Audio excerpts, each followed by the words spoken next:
श्रीराम समर्थ.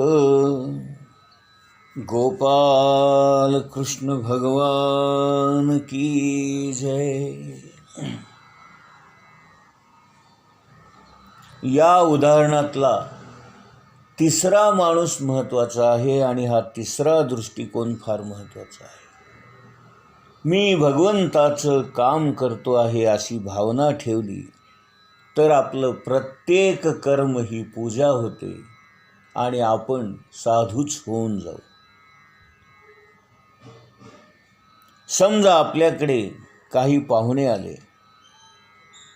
घरातल्या स्त्रीने स्वयंपाक करताना माझं घर भगवंताचं आहे आणि भगवंताच्या घरी पाहुणे आलेत अशी कल्पना करून मनापासून स्वयंपाक केला तर तिला देखील तिसरी अवस्था प्राप्त होईल आणि ती देखील मोठी साध्वी होईल.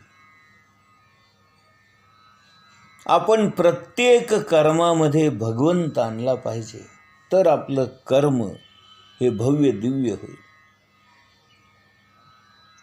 महाराज पुढे म्हणतात, भगवंताच्या गळ्यामध्ये हार घातलेला असतो. त्या हारामध्ये फुलं असतात, पानं असतात, काही वासाची असतात, काही बिनवासाची असतात, काही शोभेची असतात, काही उत्तम फुलं असतात, काही कोमेजलेली पण असतात. पण त्या हाराच्या दोऱ्यामध्ये जेव्हा ती गोवली जातात, ओवली जातात, तेव्हाच ती सारी भगवंताच्या गळ्यात जातात. हे उदाहरण नेहमी लक्षात ठेवा. जोपर्यंत आपण फुलं आहोत, पानं आहोत, वासाची असो, बिनवासाची असो, चांगली असो, वाईट असो, उत्तम असो, कोमेजलेली असो, पण जेव्हा केव्हा आपण त्या दोऱ्यामध्ये ओवले जातो तेव्हाच आपण भगवंताच्या गळ्यामध्ये जाऊन पोहोचतो. अगदी त्याचप्रमाणे कुठलंही कर्म करताना, मग ते छोटं असो, मोठं असो, चांगलं असो, वाईट असो, उत्तम असो, सामान्य असो, आवडीचं असो, नावडीचं असो, प्रत्येक कर्म मनापासून केलं आणि भगवंतासाठी मी करतो आहे असं समजून केलं तर ते भगवंताला मान्य होतं आणि भगवंत आपल्या या कर्माची कर्मरूपी पूजा स्वीकारतो. इंग्लिशमध्ये वाक्यच आहे, वर्क इज वर्शिप. कर्म, काम हीच पूजा आहे. हाच खरा परमार्थ आहे. आणि म्हणून अर्जुना, मागचे जे मुमुक्षू जसे वागले तसं तू वाग असं भगवंत त्याला सांगतात. आता आपण ओवी क्रमांक 83 बघूया. परी ते बीजे जैसी दग्धली, न उगवतीची पेरली, तैशी कर्मेची परी तया जाहली, मोक्ष हेतू.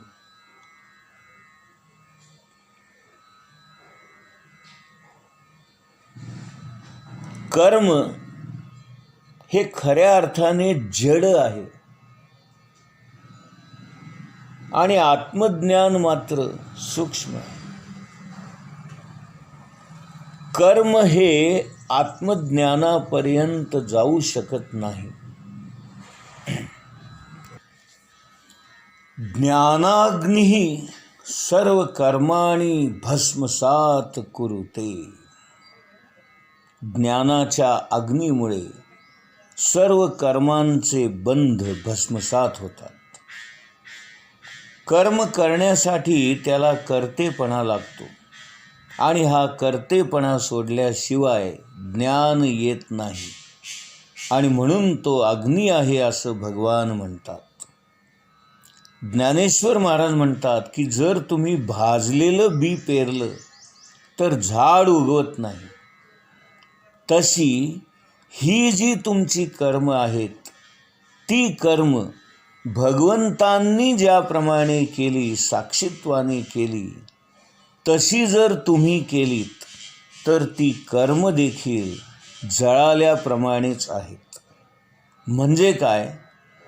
कर्म केलं म्हणून त्याचं फळ मिळणार, पण त्या फळाची किंमत तुम्हाला राहणार नाही. फळ मिळालं काय, नाही मिळालं काय, त्याची किंमत राहणार नाही. परंतु भगवंत मात्र तुम्हाला त्याचं फळ दिल्याशिवाय राहणार नाही. आपण कर्म करताना खेळाप्रमाणे कर्म करावं.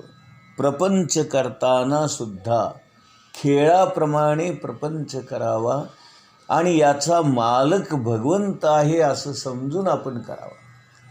हा प्रपंच माझा आहे हा ममत्वाचा भाग ठेवूच नये. प्रपंच भगवंताचा आहे आणि मी तो करतो आहे कारण मला भगवंतानी तो करण्याची संधी दिलेली आहे. भगवंत माझ्याकडून हे करून घेतो आहे हा भाव ठेवावा. खेळण्यामध्ये कसं असतं, हारणाऱ्या माणसाला सुद्धा आनंद मिळतो.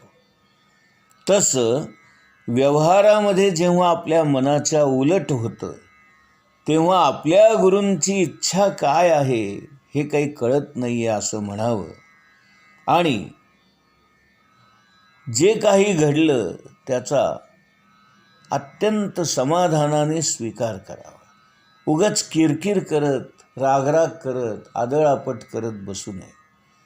कारण आपण कसेही वागलो तरी जे घडणार असतं ते घडल्याशिवाय राहत नाही आणि जे घडतं ते आपल्याला बदलताही येत नाही. मग कशाला आपण त्रास करून घ्यायचा, कशाला त्रागा करायचा. उलट माझ्या गुरूंची असं घडावं अशी इच्छा होती असं म्हणून आपण शांतपणे त्याचा स्वीकार करावा. समजा एखादा मुलगा नापास झाला तर त्याने निराश न होता झालं गेलं विसरून पुन्हा प्रयत्न करावा आणि आपलंच मागचं अपयश धुवून काढावं. ओवी क्रमांक 84. येथ आणिकही एक अर्जुना, हे कर्म अकर्म विवेचना, आपुलिया चाडे सज्ञाना योग्यू नव्हे. ज्ञानेश्वर महाराज म्हणतात, कर्म काय किंवा अकर्म काय याचं विश्लेषण करणं, ॲनालिसिस करणं हे अगदी शहाण्या माणसाने सुद्धा आपल्या मनाप्रमाणे, आपल्या इच्छेप्रमाणे करू नये. कारण कर्माचा हा विषय फार गहन आहे. भगवानच स्वतः सांगतात की गहना कर्मणो गतिही. कर्म हे अत्यंत गहन आहे आणि कर्माची गती त्याहून गहन आहे. कर्माचा विषयच असा आहे की कोणत्या वेळेला मी काय कर्म करावं आणि काय कर्म करू नये, काय योग्य होईल आणि काय अयोग्य होईल हे समजणं सोपं नाही. कर्म आणि अकर्म याचं विश्लेषण करून योग्य निर्णय घेणं हे अत्यंत कठीण काम आहे. सहजासहजी ते घडत नाही आणि म्हणून आपण काय करावं या भानगडीत न पडता जे काही कर्म आपल्या हातून घडेल ते करावं आणि भगवंताला अर्पण करावं. म्हणजे मग त्या कर्माची बाधा आपल्याला होत नाही. आता गीतेतल्या पुढच्या म्हणजे 16व्या श्लोकामध्ये भगवान श्रीकृष्ण सांगतात,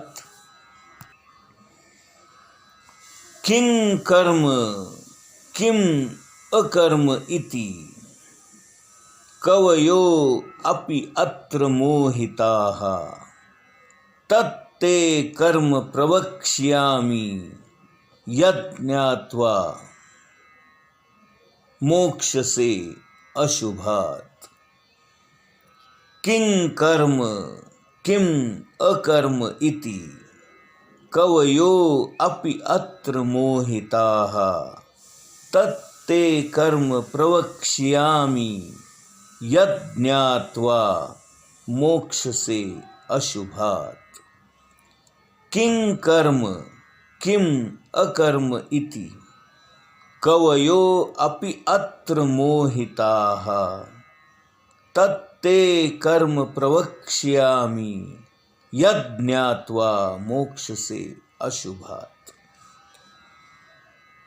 कर्म काय किंवा अकर्म काय हे निश्चित करण्यामध्ये बुद्धिमान माणसं देखील गोंधळून जातात. आता मी तुला कर्माचं वर्णन करून सांगतो.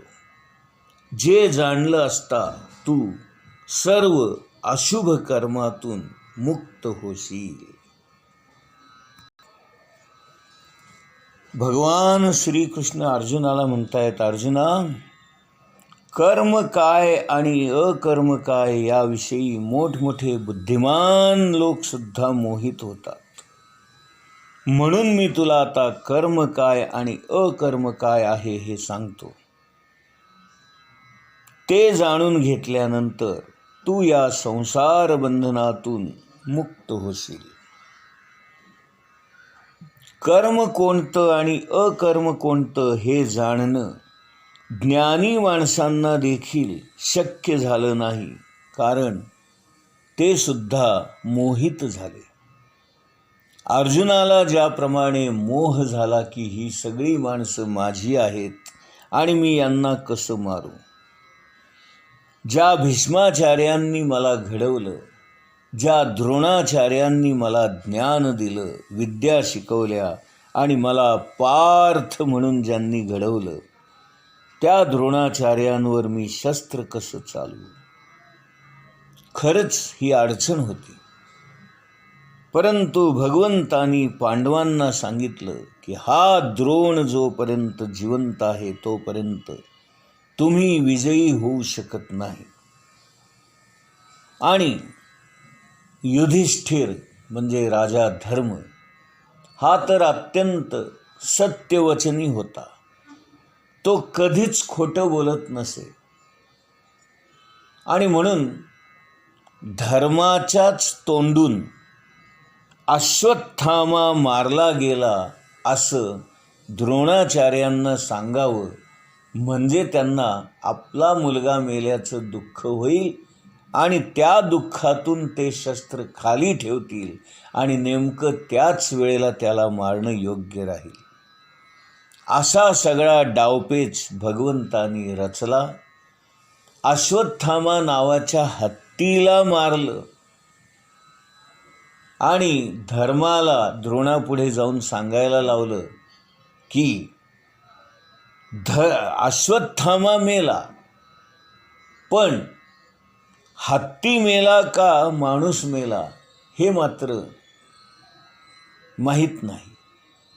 आणि अश्वत्थामा मेला एवढं वाक्य द्रोणाचार्याला ऐकू जाईल अशी खबरदारी भगवान श्रीकृष्णाने घेतली. आणि पुढचं त्याचं अर्धवाक्य नरो वा कुंजरो वा हे त्यांना ऐकू जाऊ नये म्हणून धर्म जेव्हा हे वाक्य बोलत होता तेव्हा श्रीकृष्णाने स्वतः मोठमोठ्याने ढोल बडवला. का तर हे वाक्य त्याला ऐकू जाऊ नये. आणि अशा प्रकारे खोटेपणा करून, लबाडी करून भगवान श्रीकृष्णाने द्रोणाचार्यांना अश्वत्थामा मारला गेला ही बातमी पोहोचवली. आपला मुलगा अश्वत्थामा मेला हे ऐकल्यानंतर द्रोणाचार्यांना वाईट वाटलं, दुःख झालं. आणि त्या दुःखाच्या आवेगामध्ये त्यांनी आपल्या हातातलं धनुष्य खाली ठेवलं. आणि नेमक्या त्याच वेळेला भगवंताने धृष्टद्युम्नाला आज्ञा केली की तू आता द्रोणाचार्यांना मार. आणि त्याने द्रोणाचार्यांचं मुंडकं उडवलं. बघा, असं सगळं करून देखील भगवंत म्हणतात की मी कधी खोटं बोललो नसेल, मी कधी लबाडी केली नसेल, तर हा मेलेला मुलगा जिवंत होऊ दे. आणि खरोखरच तो मेलेला मुलगा म्हणजे परीक्षित राजा हा जिवंत झाला. कारण का? तर तो परमात्मा होता, तो मुक्त होता, त्याला कुठलंही कर्मबंधन नव्हतं. किंबहुना भगवंत करेल तेच कर्म खरं. आणि त्याने या सगळ्या गोष्टी नाटकासारख्या केल्या. एखादा खेळ खेळावा, एखादी लीला करावी अशा पद्धतीने केल्या. आणि म्हणूनच याला आपण भगवंताच्या लीला असं म्हणतो. या सगळ्या गोष्टी भगवंतानेच कराव्या, कारण त्यांनाच त्या शोभून दिसतात. आपण केल्या तर मात्र ते नाटक होतं, खोटेपणा दिसून येतो. आणि आता जेव्हा भगवंत सामान्य माणसाबद्दल बोलतात तेव्हा ते म्हणतात की सामान्य माणसं ही अडचणीत पडतात, त्यांना हे करू का ते करू या गोष्टी कळत नाहीत. आणि म्हणून भगवंत म्हणतात कवयो अपि अत्र मोहिता. पंडित लोकसुद्धा कर्म करताना घोटाळ्यात पडतात. आणि म्हणून अर्जुना, आता मी तुला कर्म काय अकर्म काय हे समजावून सांगतो. ते कळल्यानंतर, ते जाणल्यानंतर तू या संसार बंधनातून आणि सगळ्याच गोष्टीतून मुक्त होशील. गोपाल कृष्ण भगवान की जय.